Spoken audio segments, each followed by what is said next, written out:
holiday travel season, yes, it is upon us, and it's going to be a really busy one.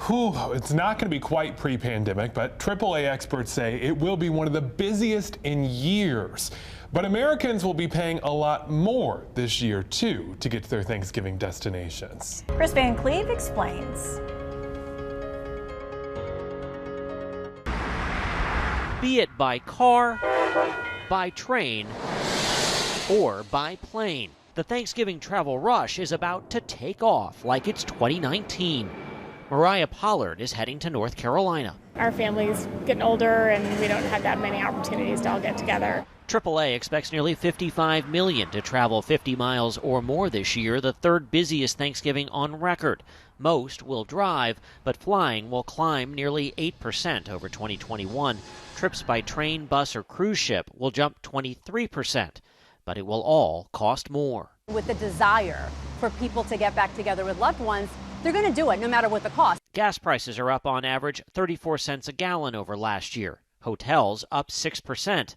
And airfare has jumped 43%. As I was looking to travel to Florida, it was up at $700 a ticket. New Yorker Sharon Herreri is waiting to see her family until she finds a better deal. I am going to miss everybody, but hopefully I will see them in January when I come visit. With less than a week away from one of the busiest travel seasons since the pandemic, American Airlines workers say a strike could be looming. They're holding informal pickets at 11 airports nationwide, including Charlotte Douglas. Chloe Lesner explains what happens if there's not an agreement soon. Ahead of the busiest travel season, American Airlines flight attendants are standing up and saying that management needs to come to the table. It's been 3 years since they've had a new contract, and they say they're looking for several big changes. 1, 2, 3, 4, we won't take it anymore. Flight attendants with American Airlines sending a clear message outside of Charlotte Douglas. What do we want? Contract! When do we want it? Now! They believe now is their time to influence change. We're going to have to force management to stop rolling over us. And it's really not going to stop until we all stand up together. The Association of Professional Flight Attendants Union says management has continually rejected contract proposals. What kind of power? Union power! They say pay hasn't increased to match the rising cost of living. Overworked and underpaid. Staffing shortages as a result of the pandemic have led to canceled and delayed flights. They say it impacts both passengers and flight crews. We don't get paid for delays.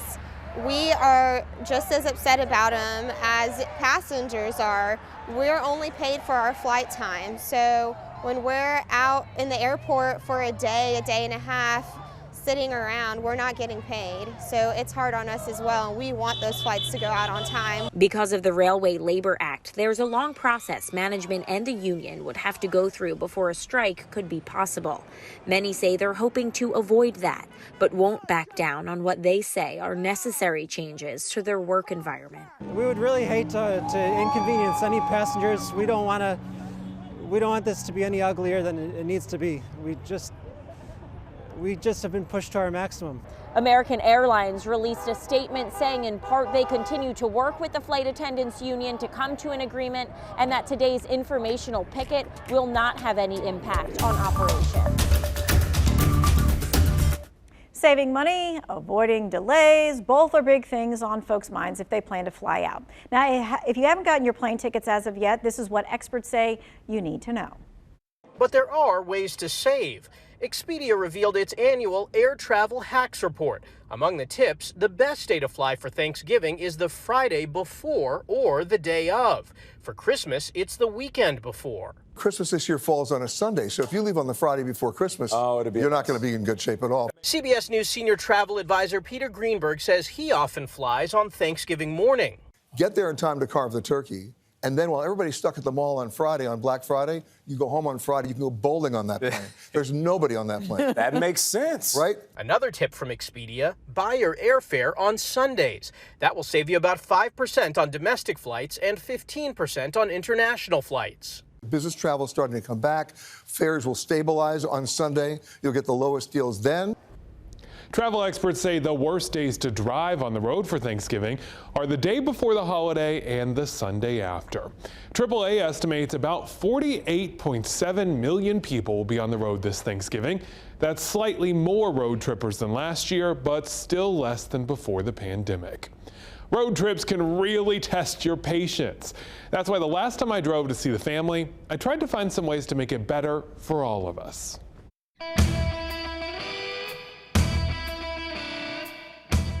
Getting home to Texas to see Mom in the land of big hats and hair took an even bigger road trip. 49 hours in the car across 11 states. So I hunted for any life hacks to make that drive easier. Most important, perhaps, the snacks. One website suggested using Christmas tins for food trays to prevent making a mess. This was brilliant. Go buy some at the dollar store and put them in your car right now.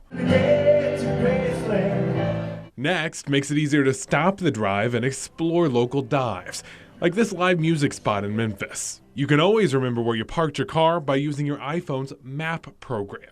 All you do is hit the blue dot and mark my location. Finally, a hack suggested keeping the car smelling good by putting dryer sheets in the air vents. This was a total fail. It smelled too strong and blocked your airflow. Hats off for the creativity of whoever thought of stuffing a dryer sheet in there. But this life hack didn't work. 49 hours. It was long. Okay. It was real long. All right, whether you're staying home to cook your bird this Thanksgiving or heading out of town, please be safe. Have a great time.